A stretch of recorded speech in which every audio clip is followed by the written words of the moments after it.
మీ అందరికీ తెలుసు నేను రవి అని ఒక చిన్న ప్రోగ్రామ్ జబర్దస్త్ అనే ప్రోగ్రామ్ ద్వారా ఇప్పుడు ఫిలిం ఇండస్ట్రీలో ఒకటే 4 ఛాన్సులు దొరకబట్టుకొని నాకంటూ ఒక ప్రత్యేక గుర్తింపు తెచ్చుకున్నాను. ఇప్పుడు మనకు హుదూద్ ఒక అది తుఫాను బాధితులందరి గురించి మీ అందరికీ తెలుసు. దానికోసం అందరూ చేయూతనిస్తున్నారు, కొందరు సాయం చేస్తున్నారు.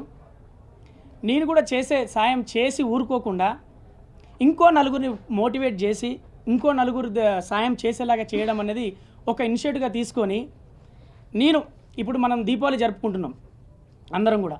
చాలా సంతోషం, అందరికీ దీపావళి శుభాకాంక్షలు. అలాగే దీపావళి జరుపుకోవడం మన టపాకాయలు కాలుస్తూ ఉంటారు చిన్నపిల్లలు.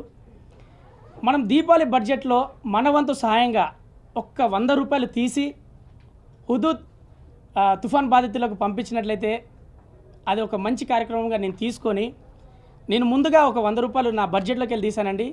తీసి సీఎం ఫండ్ రిలీఫ్ ఫండ్ తరఫున పంపించాను. అలాగే నేను రిక్వెస్ట్ చేసేది ఐటీ రంగంలో ఉన్న ఎవరైతే ఐటీ ఫీల్డ్లో ఉన్న వారందరికీ రిక్వెస్ట్ చేస్తున్నాను, మీరు 2 సెకండ్లు మీ టైంను కేటాయించి ఆన్లైన్ ద్వారా ఒక 100 రూపాయలు మీ దీపావళి బడ్జెట్ నుంచి ఒక 100 రూపాయలు తీసి హుదూద్ బాధితులకు పంపించండి. అలాగే పిల్లలు మీరు కూడా మీ పేరెంట్స్తో పాటుగా దీపావళి షాపింగ్ చేసేటప్పుడుగా నాన్నగారు అమ్మగారు ఒక్క 100 రూపాయలు తగ్గించి ఆ 100 రూపాయలను హుదూద్ మరి తుఫాన్ బాధితులకు పంపించండి చెప్పండి. మా మాటగా మీ మాటగా చెప్పండి. అలాగే హౌస్ వైఫ్స్, గృహిణులు, మీరు చాలా కార్యక్రమాలు టీవీలో చూస్తున్నారు, వార్తలు చూస్తున్నారు. మీరు తలుచుకుంటే కుటుంబాలే కాదు ఎన్నో కుటుంబాలను కూడా చక్కబెట్టే అవకాశం మీకు ఇచ్చారు దేవుడు. మీరు మీ భర్తలకు కావచ్చు, పిల్లలకు కావచ్చు మోటివేట్ చేయండి, తెలియజేయండి. మన బడ్జెట్లో షాపింగ్లలో ఒక్క 100 రూపాయలు తగ్గించి హుదూద్ బాధితులకు పంపిస్తామని మీరు మీ వంతు సాయం చేయండి. ముఖ్యంగా యువత, మీరు తలుచుకుంటే అసలు ఏదైనా చేయొచ్చు. మన యూత్ తలుచుకుంటే ఏదైనా సాధించవచ్చు. హుదూద్ బాధితుల్ని మనసులో పెట్టుకోండి.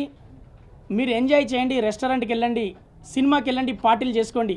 ఒక్క 100 రూపాయలు తగ్గించి హుదూద్ బాధితుల కోసం మీరు పంపించండి.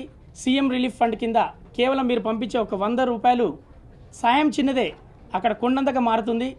కలిసి శ్రమిద్దాం, ప్రగతి సాధిద్దాం. దీనికోసమే నేను ఈ యొక్క కార్యక్రమాన్ని చిన్నగా ఏర్పాటు చేసుకున్నా. నేను చేసే సాయం చేసి ఊరుకోకుండా మీ సహకారంతో ఒక రూపాయితో మొదలు పెడితే ఎన్నో లక్షలు రావచ్చు, కోట్లు రావచ్చు. నేను అలాగే ఊహించుకుంటున్నా. పెద్ద సాయంగా మనం హుదూద్ బాధితులకు అందజేద్దామనేది నా కోరిక, అంతేనండి.